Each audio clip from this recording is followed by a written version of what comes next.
तो क्या आप ऐसी परिस्थितियों में सर्वाइव कर पाएंगे जहां कदम कदम पर आपका सामना खतरे से होगा? दिन का एक एक सेकंड आपको एक एक घंटे के बराबर लगने लगेगा। आप वहां से बाहर निकलना तो चाहेंगे, लेकिन दूर दूर तक आपको वहां से बाहर निकलने का कोई रास्ता नजर ही नहीं आएगा। जहां जहां तक आपकी नजर जाएगी वहां वहां तक आपको सिर्फ और सिर्फ वीरान बंजर और उबड़ खाबड़ जमीन ही नजर आएगी। तो क्या करेंगे आप उस दौरान? हो सकता है कि आप 5-7 दिन तक तो सर्वाइव कर भी जाओ, लेकिन बिना कुछ खाए पिए रेगिस्तान के जहरीले जानवरों के बीच क्या आप 71 दिनों तक सर्वाइव कर सकते हैं? जी हाँ, 71 दिन। हमें पता है कि आप में से ज्यादातर लोगों का जवाब ना ही होगा, क्योंकि ऐसी परिस्थितियों में फंसने के बाद जिंदा बचकर बाहर निकल पाना लगभग नामुमकिन ही है। लेकिन शायद कुछ लोग असंभव को संभव करने के लिए ही बने होते हैं, और इन्हीं कुछ लोगों में से एक है ऑस्ट्रेलिया के रहने वाले रिकी मैगी, जो 71 दिनों तक ऑस्ट्रेलिया के तनामी नाम के रेगिस्तान में अकेले फंस गए थे। लेकिन फिर 71 दिनों तक फंसे रहने के बाद रिकी के साथ क्या हुआ, ये आपको हैरान कर देगा। तो चलिए आपको शुरुआत से समझाते हैं कि आखिर कौन है रिकी मैगी और उनके साथ हुआ क्या था। दोस्तों, रिकी का जन्म ऑस्ट्रेलिया के विक्टोरिया स्टेट के गिप्सलैंड रीजन में हुआ था। रिकी का बचपन बेहद ही खूबसूरती के साथ बीत रहा था, लेकिन अचानक ही फिर उनकी खुशियों को न जाने किसका ग्रहण लगा, क्योंकि उनकी फैमिली को अचानक ही अपना होम टाउन गिप्सलैंड छोड़कर मेलबोर्न में शिफ्ट होना पड़ा। मेलबोर्न शिफ्ट होने के बाद रिकी के पिता ने अज्ञात कारणों के चलते खुदकुशी कर ली। पिता के इस तरह से चले जाने के बाद रिकी और उसकी फैमिली की हंसती खेलती जिंदगी में मानो भूचाल ही आ गया था। परिवार की सारी जिम्मेदारी अब रिकी के कंधों पर आ चुकी थी। आर्थिक तंगी के चलते रिकी को अब अपनी पढ़ाई भी छोड़नी पड़ी, क्योंकि परिवार का सारा दारोमदार अब रिकी पर ही था। तो पैसे कमाने के लिए उन्हें जो भी काम मिलता वो उसे कर लेते। कुछ ही सालों के अंतराल में रिकी ने कई सारी नौकरियां की। कभी उन्होंने कालीन बेचा तो कभी मछुआरे के तौर पर काम किया, कभी नाइट क्लब में डोरमैन की नौकरी की तो कभी इलेक्ट्रीशियन बनकर अपना गुजर बसर करते रहे। फिर जनवरी 2006 में रिकी को वेस्टर्न ऑस्ट्रेलिया के पोर्ट हेडलैंड में एक गवर्नमेंट डिपार्टमेंट से जॉब का ऑफर आया। 35 साल के रिकी इस मौके को गंवाना नहीं चाहते थे। इस समय तक रिकी ऑस्ट्रेलिया के ईस्टर्न पार्ट के क्वींसलैंड एरिया में रह रहे थे, और अब इस नौकरी के लिए वो ऑस्ट्रेलिया के पूर्वी तट से पश्चिमी तट पर पहुंचने के लिए अपने लंबे सफर पर निकल पड़े। दोस्तों, आपकी जानकारी के लिए बता दें कि ऑस्ट्रेलिया एक काफी बड़ा देश है और इसकी करीब 85% आबादी समुद्र तट से 50 किलोमीटर तक के क्षेत्र में ही बसी हुई है। यही कारण है कि ऑस्ट्रेलिया के तटीय इलाकों में रहने वाली आबादी पूरी तरह से वेल सेटल्ड है और बाकी का ज्यादातर हिस्सा सूखा और वीरान पड़ा है। रिकी ऑस्ट्रेलिया के इसी भाग से होकर अपनी मंजिल की तरफ बढ़ रहे थे। तभी अचानक रास्ते में 3 लोग उन्हें सड़क किनारे एक गाड़ी के पास खड़े हुए दिखाई दिए। जब रिकी ने अपनी कार रोककर उन लोगों से इस तरह खड़े होने का कारण जानना चाहा तो उन लोगों ने बताया कि उनकी कार खराब हो चुकी है और उन्हें लिफ्ट देने वाला भी कोई नहीं मिल रहा है। ये एरिया वीरान और बंजर था, साथ ही आवागमन भी यहाँ काफी कम ही रहता है। ऐसे में रिकी ने सोचा कि ये बेचारे कब तक ऐसे ही वेट करते रहेंगे, पता नहीं इन्हें कोई मिलेगा भी या नहीं। ये सोचकर रिकी ने उन तीनों लोगों को अपनी कार में लिफ्ट दे दी। लेकिन इसके कुछ ही देर बाद रिकी की आंखों के सामने अंधेरा छा गया और जब उनकी आंखें खुली तो रिकी ने अपने आप को एक बड़े और वीरान रेगिस्तान में पड़े हुए पाया, वो भी बिना कपड़ों के। शुरुआत में तो रिकी को कुछ समझ ही नहीं आया कि आखिर उनके साथ हुआ क्या है, लेकिन जैसे ही उन्होंने अपने दिमाग पर जोर डाला तो कुछ ही देर में उन्हें समझ आ गया कि उन तीनों अजनबी लोगों द्वारा उसे लूट लिया गया था। दरअसल उन अजनबी लोगों ने रिकी के ड्रिंक में ड्रग्स मिला दिए थे, जिस कारण वो बेहोश हो गए थे। इसके बाद वो तीनों लोग रिकी के कपड़े, पैसे, गाड़ी और खाने का सामान सब कुछ लेकर रफू चक्कर हो चुके थे। रिकी को अब जल्द से जल्द यहाँ से बाहर निकलना था, इसलिए उन्होंने एक ऊंचे टीले पर जाकर देखा, लेकिन उन्हें दूर दूर तक केवल वीरान और बंजर पड़ा हुआ ये रेगिस्तान ही नजर आ रहा था। लेकिन जो भी हो, उन्हें इस रेगिस्तान से तो बाहर निकलना ही था। इसलिए चिलचिलाती धूप और तपती जमीन पर रिकी कई किलोमीटर तक इधर से उधर भटकते रहे, लेकिन उन्हें इस रेगिस्तान का कोई छोर दिखाई ही नहीं देता था। भयंकर गर्मी के कारण रिकी अक्सर बेहोश होकर जमीन पर भी गिर पड़ते थे। इस वीरान रेगिस्तान में भटकते हुए रिकी को अब काफी दिन बीत चुके थे, लेकिन उन्हें यहाँ से बाहर निकलने का कोई भी रास्ता नजर नहीं आ रहा था। परिस्थितियाँ पूरी तरह से रिकी के विपरीत थी। बस एक चीज जो उनके पक्ष में थी और वो थी यहाँ का मौसम।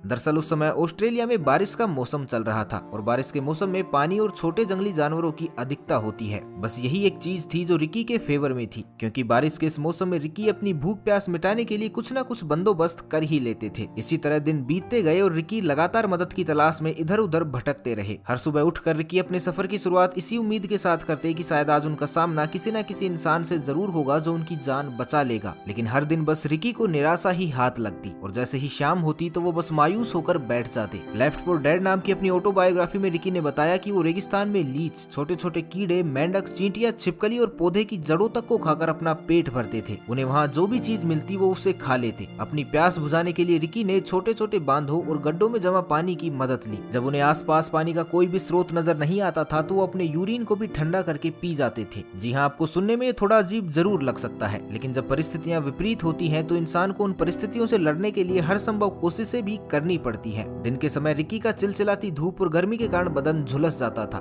दिन के समय में इस रेगिस्तान का तापमान ज्यादातर 104 डिग्री फ़ारेनहाइट से ऊपर ही रहता था, लेकिन जैसे ही रात होती तो रेगिस्तान की ये धरती जितनी जल्दी गर्म होती उतनी ही जल्दी ठंडी भी हो जाती थी और बिना कपड़ों के रिकी का बदन रात में सर्दी के कारण ठिठुरने लगता। कपकपा देने वाली इस ठंड से बचने के लिए रिकी ने कई रातें गुफाओं में भी गुजारी। साथ ही पेड़ों की भी पुरानी टहनियों और खराब पड़ी पवन चक्कियों के पार्ट्स का इस्तेमाल करके अपने लिए टेम्परेरी शेल्टर भी बनाई। इस दौरान रिकी मायूस जरूर हुए थे, लेकिन उन्होंने एक दिन के लिए भी हिम्मत नहीं हारी। रिकी को उम्मीद थी कि एक न एक दिन वो यहाँ से बाहर जरूर निकलेंगे और वो कहते भी हैं कि उम्मीद पर तो दुनिया कायम है दोस्तों। और ये रिकी की उम्मीद और आशावादिता का ही परिणाम था कि 71 दिनों से मदद की तलाश में भटक रहे रिकी पर आखिरकार ब्रिनडुडू कैटल स्टेशन में काम करने वाले लोकल वर्कर्स की नजर पड़ी। स्टेशन के मैनेजर मार्क क्लिफोर्ड के अनुसार जब उन्होंने पहली बार रिकी को देखा तो वो एक चलते फिरते कंगाल की तरह ही नजर आ रहे थे। रिकी भूख से बिलख रहे थे और उनका शरीर तेज धूप और गर्मी के चलते जगह जगह से झुलसा हुआ था। 70 दिनों से भी ज्यादा समय से ढंग से न खाने पीने पर रिकी कुपोषण का भी शिकार हो चुके थे। जब शुरुआत में रिकी ने अपनी कहानी मार्क को सुनाई तो उन्हें इस बात पर विश्वास ही नहीं हुआ। वो पूरी तरह से हैरान रह गए कि कोई आदमी इतने लंबे समय तक बिना खाए पिए आखिर जिंदा कैसे रह सकता है। रिकी की हालत को देखते हुए उन्हें प्लेन की सहायता से रॉयल डार्विन हॉस्पिटल ले जाया गया। हर कोई रिकी की इस हालत और जज्बे को देखकर दंग थे। डॉक्टर्स ने रिकी की जांच की और उन्हें एडमिट कर लिया, क्योंकि इतने दिनों से कुछ भी ना खाने पीने के कारण रिकी का शरीर बिल्कुल कमजोर हो चुका था। इस बात का अंदाजा आप इससे भी लगा सकते हैं कि उनका वजन 106 किलोग्राम से घटकर अब मात्र 48 किलोग्राम ही रह गया था। 71 दिनों तक बिना कुछ खाए पिए रेगिस्तान में भटकते रहने के कारण रिकी के शरीर की हड्डियां तक भी दिखने लगी थी। आखिरकार 6 दिनों तक अस्पताल में रहने के बाद रिकी को अस्पताल से छुट्टी दे दी गई। बाद में अपने साथ घटी इस घटना पर रिकी ने लेफ्ट फॉर डेड नाम की एक किताब भी लिखी, जिसमें उन्होंने अपने अनुभवों को साझा किया। इस घटना ने रिकी की जिंदगी को पूरी तरह से बदल दिया था। इसके बाद वो कंस्ट्रक्शन बिजनेस के लिए दुबई चले गई। तो दोस्तों, रिकी की इस घटना से हम ये सीख सकते हैं कि जिंदगी अगले ही पल आपके साथ कौन सा खेल खेलने लगे कुछ कहा नहीं जा सकता। जब तक जिंदगी है परेशानियां तो आएंगी ही, बस आप अपने आप को हमेशा तैयार रखिए और मुसीबतों के सामने घुटने टेकने की जरूरत नहीं है, क्योंकि कोई भी मुसीबत, कोई भी परेशानी आपकी सोच से बड़ी नहीं हो सकती। अगर आपने एक बार सोच लिया है कि सिचुएशन चाहे जो भी हो, मुझे बस ये काम करना है, तो यकीन मानिए कि लाख परेशानियों और मुसीबतों के बावजूद आप उस काम को करने में भी कामयाब हो ही जाएंगे। तो खड़े होइए और अपना एक गोल सेट कीजिए और निकल पड़िए रिकी की तरह एक नए सफर पर पूरी सावधानी, सुरक्षा और सतर्कता के साथ। बाकी अब आप हमें कमेंट करके ये बताइए कि इस कहानी ने आपको मोटिवेट किया है या नहीं, तो हमें आपके कमेंट्स का इंतजार रहेगा। बाकी मिलते हैं अगले वीडियो में, तब तक के लिए खुश रहे, मस्त रहे, हंसते रहे। भगवान करे आप सभी का दिन शुभ हो।